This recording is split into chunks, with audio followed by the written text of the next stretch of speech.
This episode is brought to you by Ursa Minor Outfitters. Folks, I'm absolutely in love with my loon mug. It's handmade, it's an absolute piece of art. Whether it's at the office or at the house, people keep asking to check it out. If you're not a loon fan, they also have other beautiful mugs for wildlife fans of moose, bears, and eagles. They specialize in products highlighting the outdoors and local pride through quality design by local artists. They've even started expanding into items beyond mugs, like apparel, dog accessories, and soon candles and more. They also try to partner and highlight other small businesses, and in some cases, forego profits in lieu of charitable giving to help their community, such as the dog rescue. So check them out, UrsaMinorOutfitters.com, and enter promo code HikesMikes10 at checkout to receive 10% off your order. And for our four-legged hiking partners, they also have a portable silicone dog bowl and also a sweet over-the-collar dog bandana. Go check them out, UrsaMinorOutfitters.com, and don't forget to enter promo code HikesMikes10 at checkout to receive 10% off your order.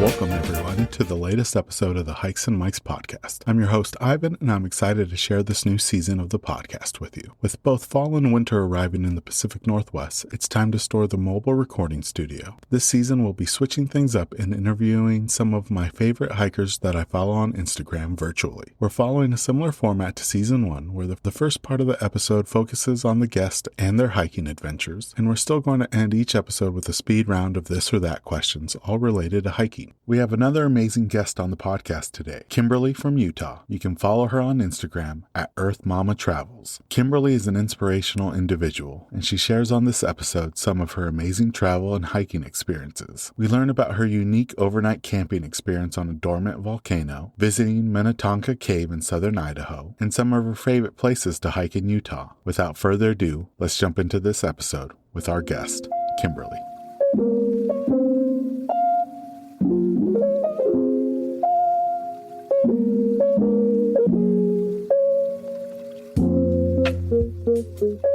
Welcome, everyone, to the latest episode of the Hikes and Mikes podcast. I'm here with Kimberly. She'll be joining me today and sharing her travel experiences, not just in the Southwest, but all over the globe. She had some really interesting hikes, both in Eastern Europe and most recently in Italy. Thank you, Kimberly, for joining us today on the podcast. Appreciate it. Thank you so much for having me. I'm really excited to be here. We always like to start off with the first question on how long have you been hiking and how did you get started in hiking and also backpacking? Because I know that you backpack some as well.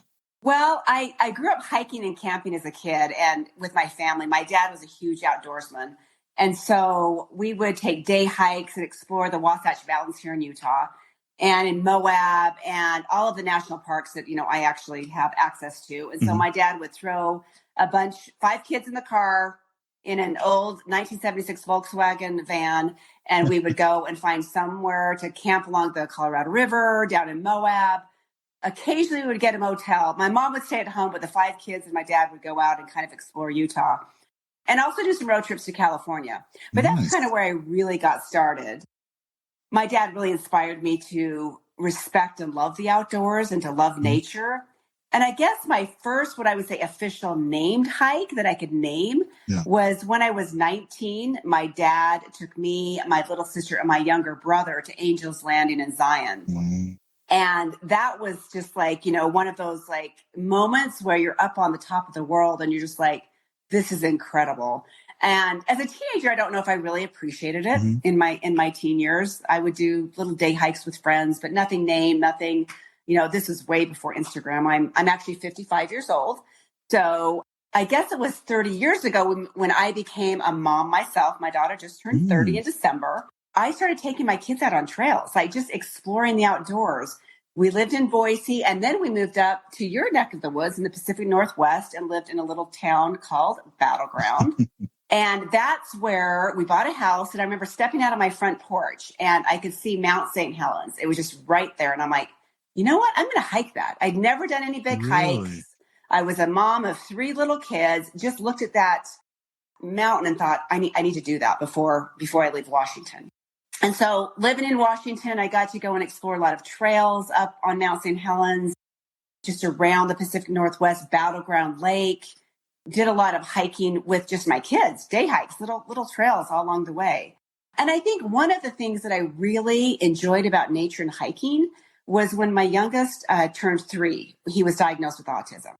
And I remember how tough that was to try to like engage with him with words and communication. But I found the way that we could communicate and engage was outdoors on a trail, exploring rocks, looking up rocks, climbing trees, just, walking through streams. And I think that just kind of helped me understand the world through his eyes. And so that was where nature really connected with me. And then I think it was when I moved back to Utah after living in Washington that I really got obsessed with hiking. But I did make that hike to Mount St. Helens before I moved back to Utah. And it was my first permit hike, which I thought was really cool. We had to go and like register and put our name on a list. And I went just with a girlfriend and we had no idea what we were doing. We just said we applied for the permit. We got the permit. And it was probably an 8-hour, round trip hike to the top where you could overlook Spirit Lake.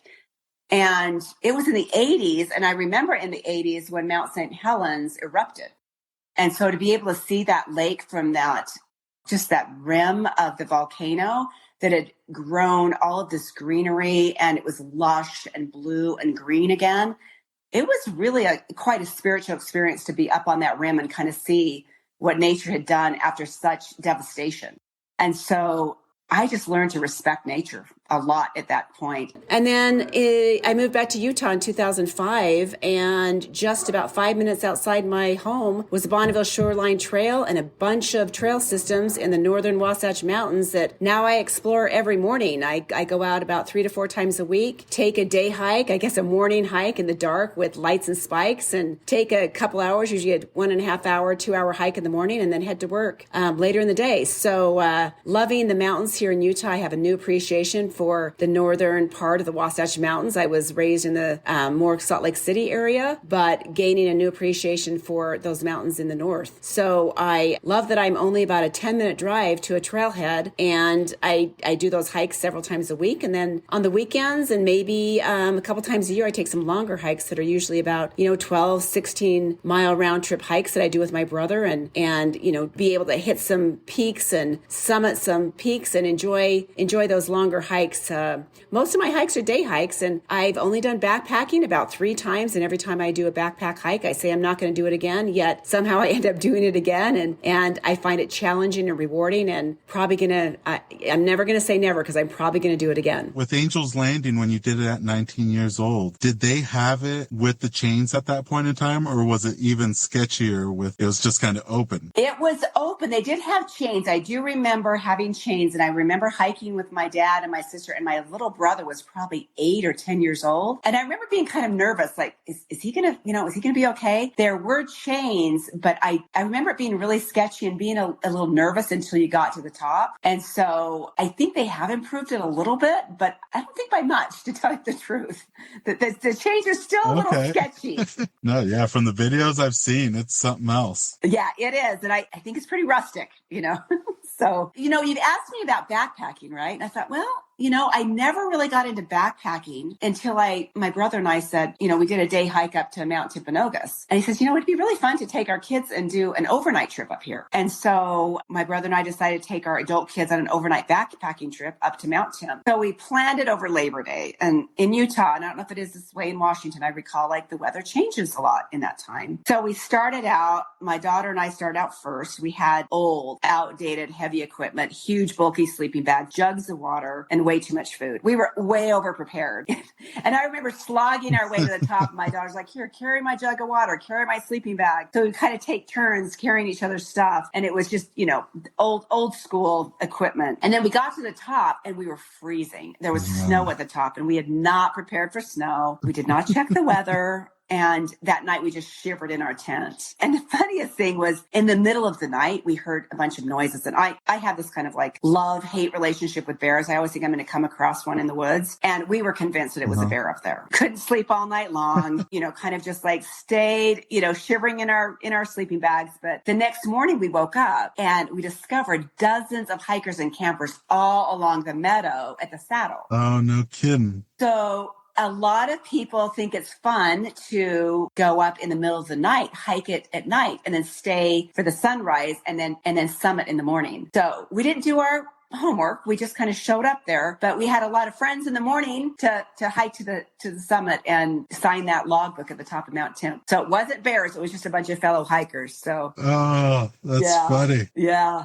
Yeah. It's funny the way your brain plays tricks on you in the dark, right? Yeah, exactly. Especially when you're out in the wild. Yeah. It creates all sorts of crazy thoughts and animals. After that experience, Kimberly, were you able to do a second backpacking trip or was that like a one and done? Well, no, because we knew we did it the wrong way with all of the heavy stuff. So my daughter and I, she's kind of like my travel buddy. We decided to try to get the permit to Havasupai Falls, which is down in Arizona. And so we applied for that permit and got it on the first run, which I know it's a lottery and a lot of people try for years to get it, but we actually got it the first chance. And so I was really excited. It was right before COVID hit, the summer before COVID. And so we went to, REI and Cabela's and got all of the right gear, all of the lightweight gear, everything light. We had all the prime equipment, light sleeping bags, started out at 4:00 in the morning. We were like, ready to do this 12-mile hike down the canyon into the reservation and to where you stayed near Havasupai Falls, which is postcard perfect. The pictures never do it justice. It's just absolutely beautiful. And they only limit it to so many hikers and campers. So you can hike down, you can hire a horse to carry your stuff, or you can actually helicopter in. But of course, we chose to backpack in.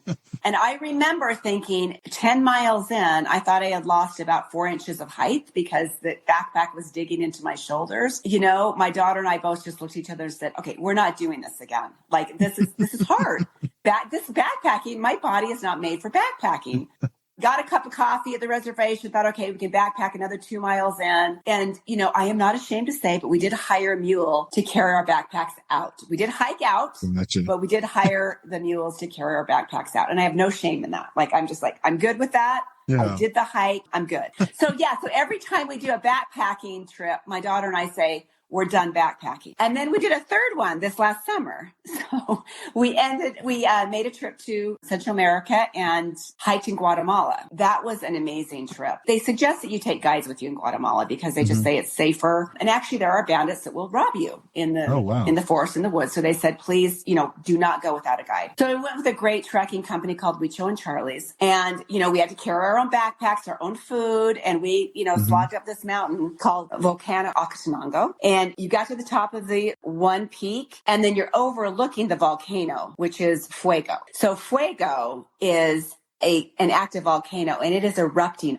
all night long. And so we had to rent the cold weather gear to get up there, and we spent the night on the top of a volcano. Oh, my. A dormant volcano, watching the eruption of an active volcano. Wow. So Fuego was the volcano and erupted and spewed all night long. We shivered in our sleeping bags. We shivered in our tents, just opening up the flap, not wanting to miss a single eruption. But the lava was just coming down the side of the volcano. Unbelievable. And it was worth the hike. It was just, I was sitting there going, we're sitting in Guatemala at the top of the volcano watching this eruption. Who gets to do this? It was just, It was amazing. And got to meet some really cool people from all over the world. This couple from Mexico, some people from Holland, a teacher from Colorado. So it was really cool to have that experience. And so we always said, I wouldn't do it again, but I'm not going to say that because I'll probably backpack again, even though I say that every time. Do it again. Yeah. And that kind of leads me to the next question is, it seems like you do have a passion for traveling abroad, and you've been to some amazing places, like I said, Europe, Central America. How did the love for traveling abroad come about? And can you share a little bit more about your most recent trip to Italy? I'd love to. So I had not traveled outside of the country until I turned 42. So I had gone to Mexico to an all-inclusive resort, been to California, Colorado, places in the West. But I turned 40, and because I had an autistic son, I thought, you know what? I'm going to have to limit my life. I'm going to really have to kind of just be around for him. But, my kids would say, no, Mom, please. They were getting older. They were in high school, and they were like, no, Mom, go do things. He's fine. And my husband was always really supportive. And so it kind of like I had to kind of lift my brain up to kind of say, wait a second, I'm putting these limitations on myself because of my son. He may have a disability, but that doesn't mean that he can't do things and he can't be alone or he doesn't need me to be there at every moment. So at 40, I was like, you know what? I went to my aunt's funeral and she had died at a fairly young age. And I was sitting next to a gentleman who provided humanitarian expeditions to Africa. And I leaned over to my husband at that funeral and I said, hey, I'm going to go to Africa. Do you want to go? And he just kind of looked at me and said, no, I don't want to go. So I invited my best friend from college, who is actually my neighbor now. But in college, we were going to join the Peace Corps, but we didn't. And so I ended up getting married. We went on with our lives. We never did join the Peace Corps and go to Africa. So at 40, we decided to go to Africa and we went with this humanitarian organization and we spent 2 weeks in Mombasa, Kenya, living amongst the villagers and the school children who lived with no running water, no electricity. They lived in mud huts and they were the most grateful, kind people I had ever met. And I took my 16-year-old daughter with me. She was 16, a sophomore in high school. This is the one I've been to Guatemala with. And I was hooked after that. I was not afraid anymore. I knew that I could do it. I knew my son would be fine with me leaving for a couple of weeks and coming back. And I just learned so much about people from different cultures and who spoke different languages and had different life experiences. And so I got hooked. I was like, okay, I can do this. And I don't need to wait for somebody else to plan it for me. I can do this on my own. So I actually, 2 years later, I took my 16-year-old son on another kind of an expedition to Kenya as well. And so both my adult children, who are now 27 and 30, travel all the time after that first experience in Africa, where they got to have that experience hanging out with their mom and a bunch of people that they probably never would get to know if they were, staying in Utah at the time. Oh, that's a wonderful experience that you're able to share with your children. Yeah. And it gives me an excuse to travel with them. I'll say, hey, do you want to go to Nepal? Mom would like to go to Nepal. Do you want to go together? So it makes for some really special experiences with my kids that I've had and I keep trying to have. And it's a great lesson for everybody that regardless of where you are in life, there's always a good chance to start traveling abroad. Even if, you're straight out of high school or you're retired, there's no age that's the right moment. It's just whenever you want to do it. Right. Yeah. And it's to not be afraid, right? Like just go out and do it. And I think my daughter also really inspired me that she went and traveled alone. I've never traveled solo. That's just something I've always wanted to do. I've flown on planes by myself, but I've met up with people or met my daughter, but it's something that I've seen her do. And I see it, just so like inspiring to say, that's something I want to do one day. But you also asked me about Italy, and that was my latest trip. I just got back after spending 2 weeks in Italy. And of all the cities we visit, every one of them was so walking friendly. Everything, we just walked miles and miles a day. So I call it hiking or trekking too, right? Even though you might be on cobblestones on streets, but mainly cobblestones really in Italy. But we were able to visit Rome and Venice and Florence. But I guess one of the highlights of my hiking there was when I went to Cinque Terre. I'm not sure how you say it that way, but it's the 5 villages. And a friend of mine had told me about this place many years ago. And I always kind of like put it on a checklist in the back of my brain. Yeah. And she said, you hike from village to village to village. And I thought, oh, what is that? And so we had our Italy trip planned in 2021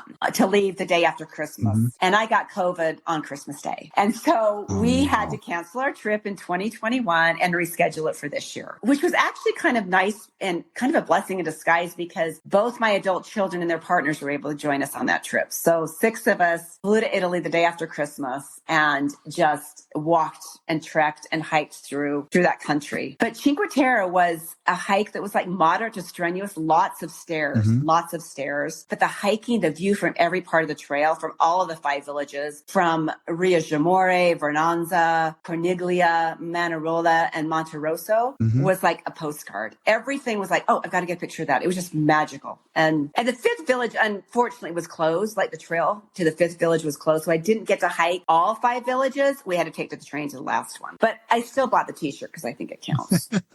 That's my rule. You don't get to buy the t-shirt if you didn't do the hike.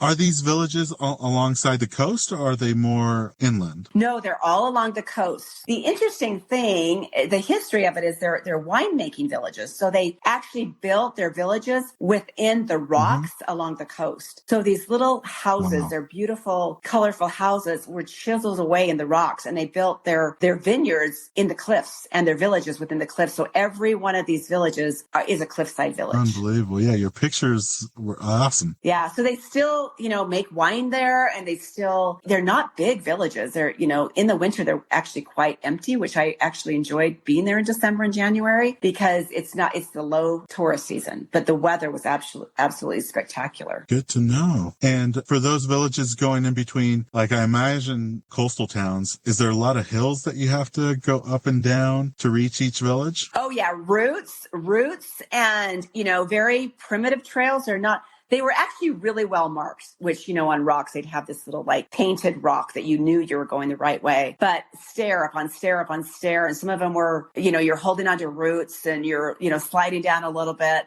And then there were other trails that were very well maintained and, very easy for somebody that doesn't enjoy hiking, that just wants to take a walk, that can get you to catch you from village to village. So I guess there are trails for everybody, right? So if somebody wants to do one trail, they could do one. If you want to do all 5, my family, I went with my daughter's boyfriend for the whole thing. And the rest of the troop just said, we don't want to do the whole hike, but we'll meet you in the 3rd village and hike to the 4th. And so that they took the train, met us in the 3rd, and they hiked to the 4th with us. So lots of options there. And what's the total length? The total length is, I think it's 11 miles. So not really long, but a lot of stairs, lots of high stepping and watching out for, roots. And, the nice thing is you got a break in each village. You could, get lunch, get a cocktail if you want, get an espresso, whatever you want to kind of keep you going to the next village. Oh, yeah. I love those type of pit stops. If you can get an espresso, some wine, some good food, and then go to the next village. No, that sounds like the perfect hike. Yeah. Yeah. And I imagine it's really busy in the summer, but we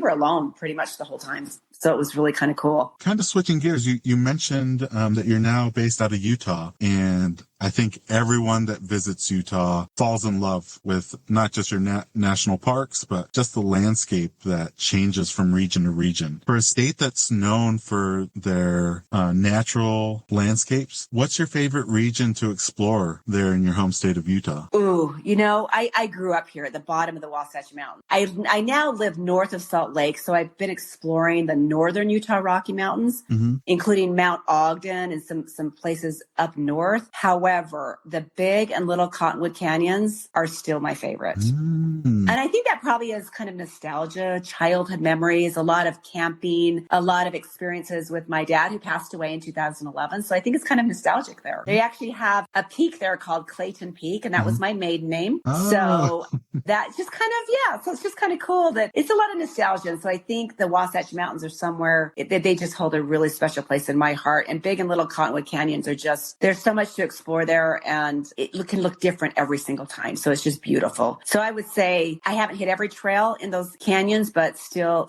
my go-to favorite canyons in Utah. Nice. I'll add those to the show notes because I've never heard of those mountains, and I think it'd be a great way to explore and kind of get away from the national park crowds. Yeah, and they're known for their ski, right? In the winter, all the ski resorts are up those canyons, but that's, wait for the snow to melt, and you've got an entire, trail system up there that you can mountain bike and hike all throughout the Wasatch Mountains. Oh, wow. Okay. And you kind of mentioned that you're kind of exploring more the northern region. Would you say that's the area that you haven't had a chance really to explore there in Utah? I've been down south a lot. So down, Zion National Park, Bryce Canyon, St. George, Utah. Utah, kind of the desert red rock. I kind of grew up going there on vacation quite a lot with my family. So I have been exploring the northern part of Utah, Mount Ogden, that area. But there's one that kind of piques my interest every single time I drive down I-15. And there's a national park called Great Basin National Park. It's really off the map. It's not one of the big, well-known ones. But I see the sign off I-15 all the time, and I'd really like to explore this like hidden gem of Utah, where it's known actually to have some of the darkest skies in the United States of America. So that's on my list to go to the Great Basin National Park. You don't hear about it, right? When you think of Utah. And then I also would love to summit Kings Peak. It is the highest peak in Utah.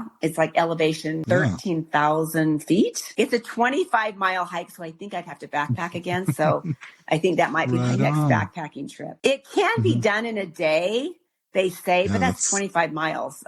So that's one that my brother and I have talked about every year, saying we need to do that one. But I haven't done it, but it's on my list every year. Knowing you, Kimberly, just from your shared experiences that you've said on this episode, I know that you're going to be able to tackle it here soon. Never say never. Yeah. One post that really caught my eye from northern Utah, and I think it's southern Idaho, is Minnetonka Cave that you were able to explore. And what was very unique, at least from the picture that I saw that you posted, is that kind of looks like the rocks are melting, but they're solid, like they're droopy rocks. Can you kind of share how you kind of came across this cave and how was your experience visiting? Yes, I was actually on a work trip. I'm actually a therapist and I work with teenage boys. And so we were taking kind of like an expedition out to Bear Lake in that area. And so we decided to do this cave exploration. And we did it with a guide because that's the only way you can explore this cave is with a guide. And it was much larger than I expected. So there's actually another cave in Utah called Timpanogos Cave. It's on the same mountain as Mount Timpanogos that I backpacked, but this one is Minnetonka, and it actually has 896 stairs that you climb, and you go into separate rooms and chambers of the cave. And the highlight is what they call the ballroom. They kind of named each of these rooms. One of them is called the ballroom, and it's 300 feet across, 90 feet high. Oh boy. And so it's massive, but those formations that that you're seeing that look like melt, they almost look like icicles melting, right? But they're actually solid, but they're dripping. So they actually are wet and dripping, and they come from the ceiling. I think those are called the stalagmites. No, the stalagmites rise from the floor and the stalactites hang from the ceiling. And eventually they will end up touching because they will grow. They continue to grow in that cave. So some of them have grown from the ceiling and from the floor, and then they end up touching. So I guess it started forming like 340 million years ago. It just makes you kind of step back and see how small you are in this world, right? So it is cold, right? You've got to put a jacket on and go out there, but be prepared for stairs. Be prepared for 896 stairs. Yeah, it's only about a half a mile long, but very deep. Okay, so that's steep. Yeah. To have that many stairs. Wow. Yeah. And kind of going back to Angel's Landing, I know that you've summited it several times, and with the new permitting system that they just recently implemented, for those that are still interested in hiking up to Angel's Landing, do you have any advice for hikers on how to have a safe and rewarding experience on that trail? Absolutely. I think, I like that they actually have permits, so that decreases that overcrowding, passing each other on the trail and making that really dangerous. So now you have a permit, and I think they're holding, making sure you're not passing each other and juggling, jostling each other when you're going on the trail. But I would say wear the right gear, like a pair of tennis shoes or Converse. I see people doing that, and it just makes my stomach turn because they just can't grip, right? Yeah. So a good pair of, I'm saying hiking boots, even just something that really grips into rock. Mm-hmm. And if you're going in the winter, micro spikes, and I'm not talking trail runners, those micro spikes that you wear on the bottom of your hiking boots are a must. But I think the most important thing is check your ego. This is dangerous, right? Yeah. And at the top of the hike, before you start going to the chains, to the very, very top, there's a ranger that's standing there. There's a bathroom, and there's a ranger, and there's a sign there that says, so many deaths have occurred on Angel's Landing. Please be careful, enter your own risk. And then it's crossed out, and government has a different number. So it is serious. This is not, people die up there. Yeah. So there is no shame in listening to your gut and turning around. And that's what we did a couple of Decembers ago. We were up there. I was up there with my daughter and her boyfriend and one of our family friends. And he had on a pair of tennis shoes. And, our egos are like, oh, we've got this. We're going to do this. And I had on micro spikes. My daughter had on micro spikes. But the young man we were with did not. And we started climbing and his foot slipped. And my daughter's boyfriend who was with us looked at me and he said, we're turning around. And I said, you're right. We're turning around. Great and I have no call. shame in saying this was just not, we were holding on to the chains, but it was just one misstep and it could have been a tragedy. So, no matter what the gear you have, check your ego. And there's no shame in saying I turned around. And that kind of brings up another question, Kimberly. And it's great to know that you've done it because recently, I think with all those storms that came through the West and through Utah, it dumped quite a bit of snow in some of those areas. And there's been a lot of content lately of people hiking Angel's Landing in the snow. With the micro spikes that you're talking about, are you talking about the ones that kind of go over your regular hiking boots? Yeah, the brand I use is Catula. And so they're actually, I just have on my hiking boots and I just pull them on, but there are spikes, like they are gripping into the snow. And so I use those all winter long. I actually never take them out of my backpack actually, because you never know what you're going to come across in the summer. You'll come in snowfields in the summer, right? That you're not expecting. So that's my go-to gear in my backpack for sure. When I tell you like, check your ego, I've read all of the books. I don't know who the author is, but it kind of sounds morbid, but it's Deaths in Zion, Deaths in Glacier, Deaths in Yellowstone. And it's actually really informative on being able to, I guess, regulate yourself or pay attention and respect nature, right? Because a lot of accidents that happen are because we go unprepared. We get a little, careless. We don't check our egos. And that's when, death happens. So I just always say, listen to your gut. And take a friend who's wise as well that will also check your gut with you. Yes, not somebody that's going to put you into dangerous situations. No, very, very much so. I feel like a lot of people get summit fever, especially when they feel like they're right there to reaching their destination. And it's hard to turn around, but in some of those moments, that's what you got to do in order to make it back out. I still say get the t-shirt, even if you can see the peak and you say, that's as far as I feel safely going. I've done that many times. Where I've said, this is where I stop, but you guys go ahead, but this is where I turn around. Knowing that you've done it several times, what is the etiquette when you're crossing other people on Angel's Landing? Like who gets the right of way of the chains? Is it the person going down or going up? Ooh, good question. I don't know what it is, but I think going down would be more difficult. And so you'd want to give them space, but I don't really know. I think, I don't know, Ivan, I really don't know on that one. I think it's, I would hope you both kind of have a conversation and be able to make sure both of you can make it safely, whether somebody's descending or ascending. Knowing that you lived in the Pacific Northwest and being able to visit Mount St. Helens, I noticed that you also visited the Oregon coast. What other areas of the Pacific Northwest did you get a chance to explore while you lived here and also when you visited? When I was living in Washington, I think I kind of kept a little bit more to, the Battleground Lake area, Mount St. Helens area. But since then, my son has moved actually to Eugene. He loved the Northwest so much that he and his wife moved to Eugene. And so we've done a lot of, I guess, beach trails,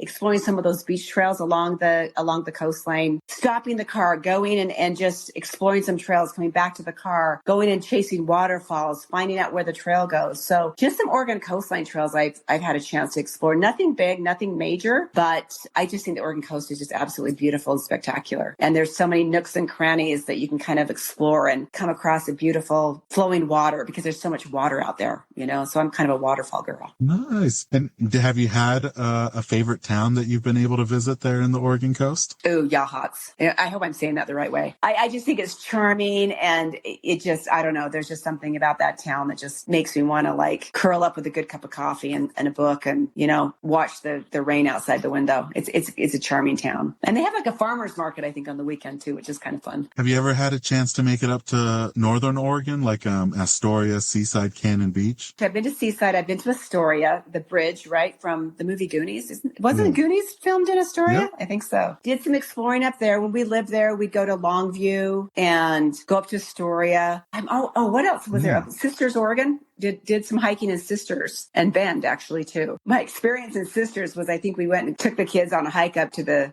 I guess it was like the Three Sisters hike. I can't think of the name of it, but it was the peaks there, and it was mosquito season. And I mean, we all came down just infested with mosquito bites, and it wasn't the greatest family outing we ever did, but it was still fun. So that's what happens when you explore, right? Yeah. It doesn't always turn out picture perfect, but there's always a story behind it. No, definitely. Oh, I'm glad you were able to visit not just the western side of the Cascades, but also the eastern sides, because it's very much different. East side's really dry and more of a desert, but the west side you get that green and just true rainforest on the west side. It's beautiful. Yeah. Yeah, it really is. The Pacific Northwest, I still, we lived there for about 4.5 years. I feel like I didn't get to explore most of it.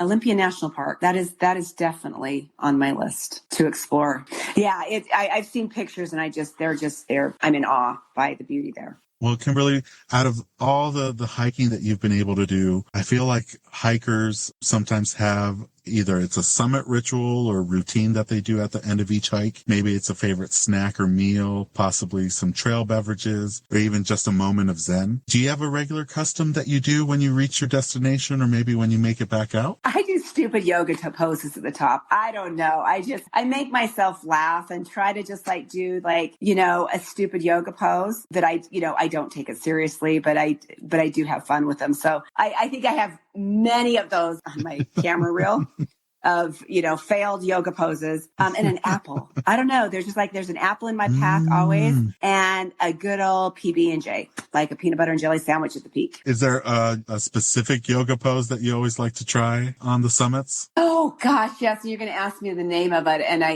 it's going to fail me. I can't think of the one. I'd have to think about it. No worries. So when it comes to your pack list, I know that it's changed from the first backpacking trip to some of the more recent backpacking trips. What would you consider to be your most valuable piece of hiking gear right now? My favorite piece of gear, my micro spikes. They changed my hiking world when I got them about 6 years ago. So now I am a winter, all year round hiker. I don't wait for the summer. Actually, winter hiking's the best because there's not as many people there. It's cool. So anyway, the micro spikes are a definite must in my gear bag, in my backpack. Okay, right on. And on the flip side, has there been a piece of gear that you bought thinking it was going to be a bit of a game changer, but it didn't live up to its expectations? I'm not a real big gear person. I kind of keep it simple. So I really haven't bought a lot of gear. So I don't think I have any really big disappointments yet, to tell you the truth. Now, throughout all your hikes here in the States and abroad, has there been any close calls, whether it's almost getting lost, maybe an unexpected wildlife encounter, maybe Mother Nature caught you by surprise, or just some strange run-ins with other hikers or people on the trail? Have you ever experienced any of those? Oh, yeah. And when I was preparing for this question, I thought, there's a common denominator in all of these close calls, and it was the hikes that I did with my brother. I don't know what it is, but we usually do the longer hikes. And, we come across rattlesnakes and moose all the time. Like, that's just kind of what we come across. But probably about 8 or 9 years ago, we were hiking Mountain Olympus, and we got caught in a lightning storm at the very top, right after summiting and coming down. And it was hailing, and the trail it turned into a river. I mean, the water was up to our ankles, and it was freezing and hailing, and the lightning and the thunder was just going off. And I thought, am I going to make it down here? I had my dog with me, and we were freezing, and I thought, do I stop? Do I keep going? Do I get under a tree? Do you know what I mean? It was one of those panic moments. And so we just tried to get down the mountain as quickly as we could, but that was quite scary. And then another time with my brother, we were hiking with my son, and he was probably 10 years old at the time. And we were walking through a snowfield, which I said, I don't know if we should go across that, but we did. And my son dropped about 10 to 15 feet into an underground river. It wasn't deep and it didn't swipe him away, but it was quite frightening to see my son just kind of disappear from my view, and my brain just going, oh my gosh, he's gone. He's being swept away. Right. And so that was quite frightening. And then a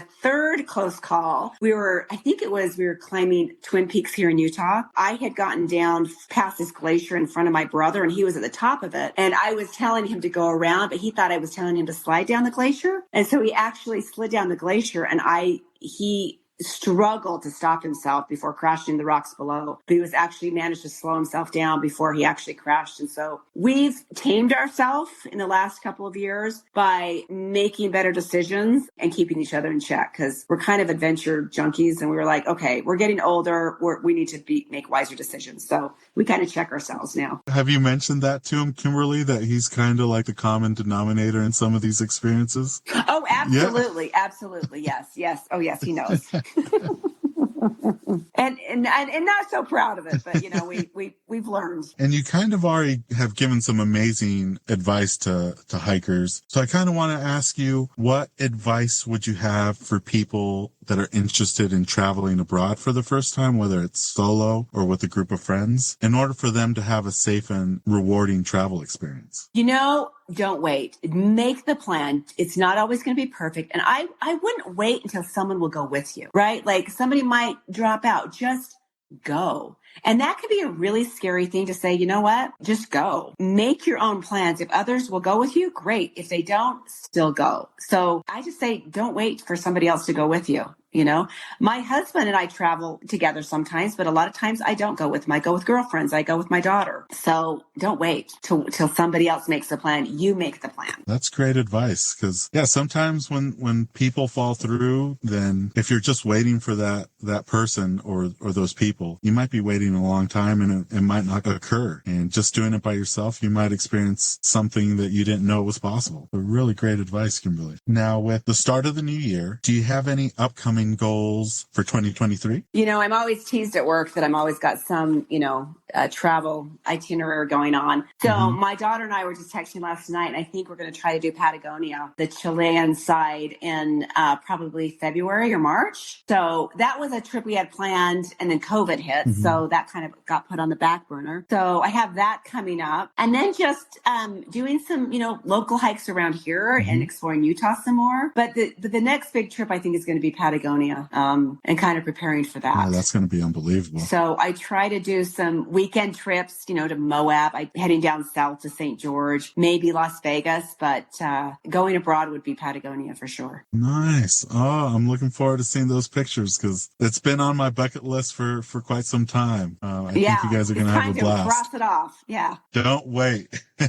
Yeah. Book the ticket and figure out the details later. That's another piece of advice. Just book the ticket, figure out the details later. I like that. Well, that was it for the regular questions, Kimberly. This next section of the podcast is the this or that questions. All of them are hiking related. I'm going to give you two options, and you kind of just let me know which one you prefer out of the two. All right, here we go. First one is ascending or descending? Ascending. Waterfalls or summits? Ooh, I say both, but if I had to choose, it would definitely be waterfalls. And switchbacks or straight up? Used to be straight up, now switchbacks. And do you use trek poles or are you more freehand? Trek poles now. Do you fuel up before a hike or fill up after? Fill up after. And do you bushwhack or go around? I now go around because of all of the mishaps with my brother.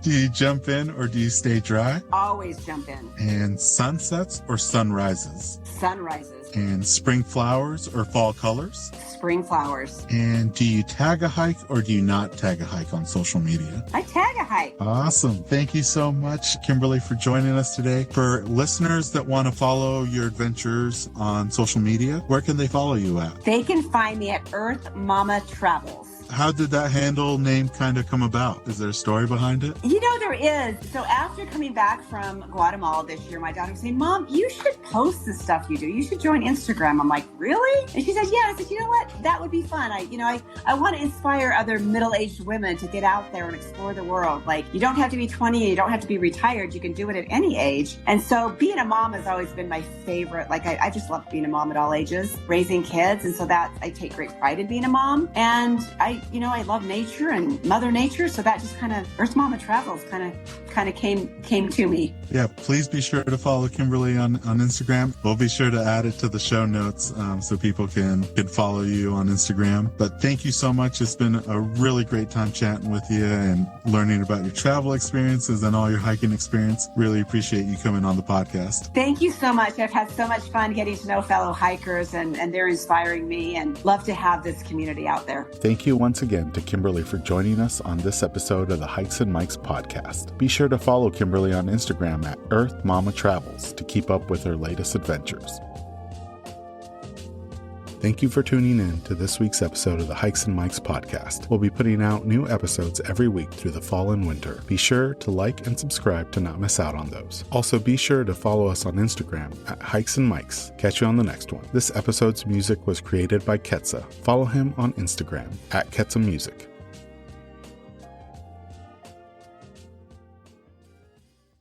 This episode is brought to you by Flip Socks. Whether you're on the trail, on the job, or in the yard, Flip Socks will keep Mother Nature out of your boots with their innovative nylon sleeve. You no longer need to worry about any annoying debris getting trapped in your boots during your hikes. Simply flip down the nylon sleeve over any boot to prevent Mother Nature from finding its way inside, keeping your feet comfortable all day long. To get your first pair, visit flipsockswithaz.com and enter promo code HikesMikes10 at checkout to receive 10% off your order. And for listeners who use the promo code at checkout, I'll be donating 100% of the Season 2 promo code proceeds to Big City Mountaineers, who provide transformative experiences through connections to nature that strengthen life skills and build community for youth and disinvested communities across the nation. So if you're tired of bits and pieces of the trail finding its way into your hiking boots, pick up a pair of Flip Socks today with the promo code HikesMikes10 to get 10% off. For website and promo code, see the episode description.